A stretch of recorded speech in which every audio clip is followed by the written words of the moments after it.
Happy Gilmore. A fun little film from back in 1996 that served as a rung in the expanding ladder that was Adam Sandler's early career. It's the story of a passionate hockey fan who finds out that he has an odd penchant for golf and attempts to blend the two sports cultures when he finds out his grandmother is about to lose her home and he enters a tournament hoping to win the prize money to help her out. It's a film that encompasses many of the best aspects of the 1990s, which is regarded as one of the greatest eras in filmmaking, especially compared to the slop we're getting nowadays. It's Hollywood, baby. The story was self-contained. There were no multiverses, no post-credit scenes suggesting sequels. When the film ended, it ended. And it ended on a note many viewers can recall to this very day. Then, nearly 30 years later, this happened.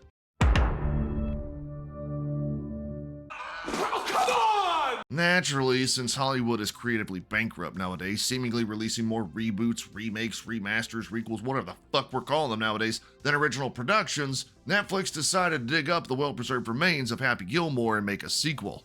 Why Happy Gilmore exactly?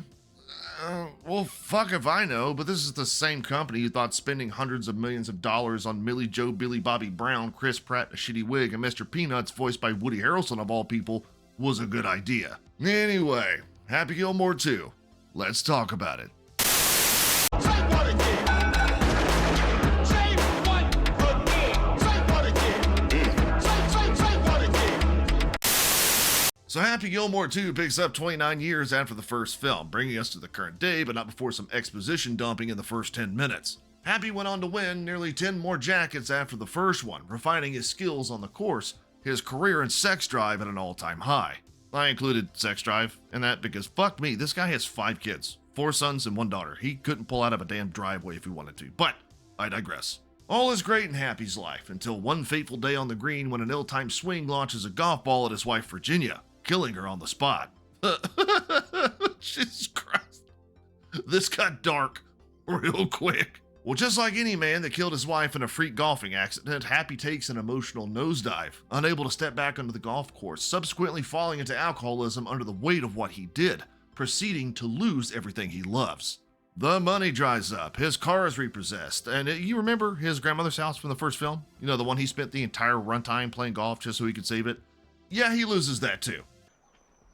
Fuck. Lord, I thought this film was called Happy Gilmore, not Dark and Depressing Gilmore. Anyway, because the only relief he can find is at the bottom of a liquor bottle, Happy is forced to work at a local convenience store. His kids, all except one of them, are grown up now. When his daughter Vienna develops a talent for ballet and wants to attend an expensive school in order to set up a future for herself in the art, Happy turns back to what he knows in order to pay for it all.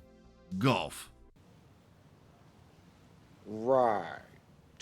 Now, for what it's worth, a lot of Sandler's early work defined my childhood. You know, Billy Madison, The Wedding Singer, Waterboy, Little Nicky, Mr. Deeds, Big Daddy, and of course Happy Gilmore were some of the films I watched with my father as a young boy. Were they all cheesy, over-the-top slapstick comedies? Sure, but there was a certain charm to them, you know? A charm only Sandler himself could deliver, and it cemented him as a noteworthy comedian in Hollywood, but most importantly, a genuinely good dude when the cameras weren't rolling. However, Happy Gilmore 2 is complete shit. Boy, that escalated quickly.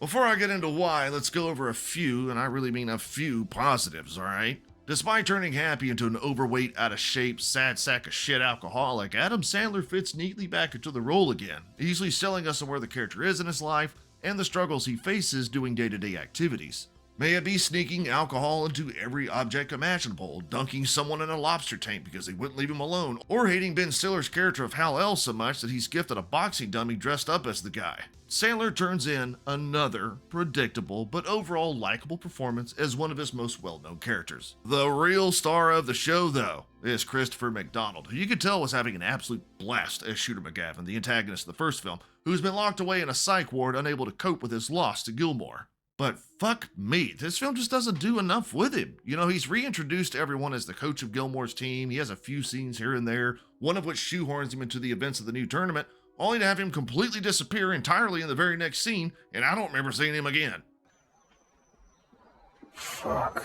Anyway, we're on the positives here. Now, Happy Gilmore 2 is filled to the brim with cameos, everyone from the lifeless husk of Vern Lundquist to Eminem, Post Malone, Hot Ones, Stephen A. Smith, 1 hour later. Travis Kelce and his stupid haircut, Bobby Lee, 1 eternity later. Margaret Qualley, Eric Andre, and a slew of real-life professional golfers, but the one that sticks out like a sore thumb, because he's an actual sore thumb, is John Daly as himself. He plays the part of Happy's alcoholic roommate, and the guy is fucking hilarious, man, because unlike the other cameos, which sometimes came across as forced and out of place, not naming any names here, Daly actually fits organically into the plot and adds some of his own unique humor to the scenes. Humor I can't help but believe that he actually wrote himself, because it just comes off that naturally. But that, dear viewer, is where the positives end and the negatives begin.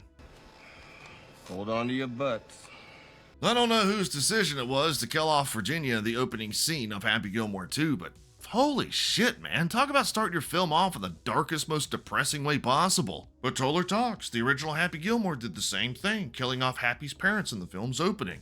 Yeah, sure, it's the same fucking gag this time around, but we didn't know Happy's parents. We didn't have any attachment to them. They weren't well-loved legacy characters. It's completely different, you dicks. Her death marks this just shit outlook for most of the film. Sure, Sandler does deliver on being a depressed alcoholic, but that's hardly something I want out of a character named Happy, for God's sakes. It creates this tonal whiplash, having us watch Happy mope through most of his day, crying in bathroom stalls, drowning himself in alcohol, while simultaneously throwing gags at us every other scene. But the most jarring difference between this film and the original is Shooter McGavin himself.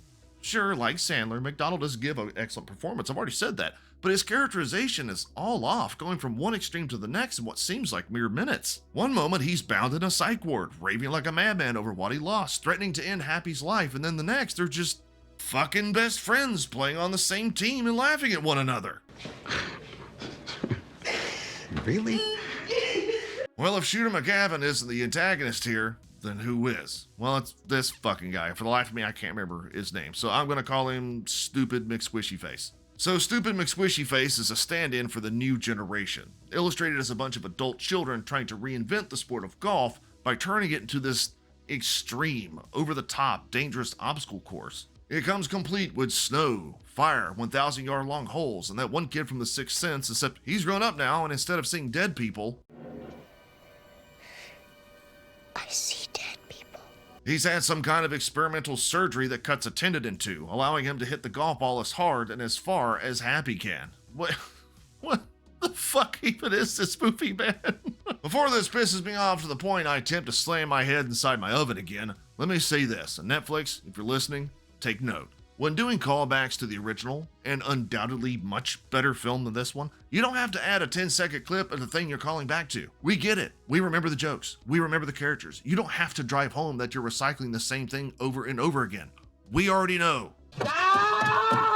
This goes without saying, but it's what I do here on the channel. So, we happy? Say what again? Say what again? I dare you. I double dare you, motherfucker. Call it whatever you want. But to me, Happy Gilmore 2 is just another soulless, lifeless attempt at reviving an iconic property from decades ago, charted out onto a streaming service that's hanging on by a thread, clutching at everything it can to try and stay culturally relevant. These characters deserve better. The actors who brought them to life deserve better. And the kids who grew up watching them deserve better. Anyway, I appreciate y'all for checking out my review. I'll talk to y'all later.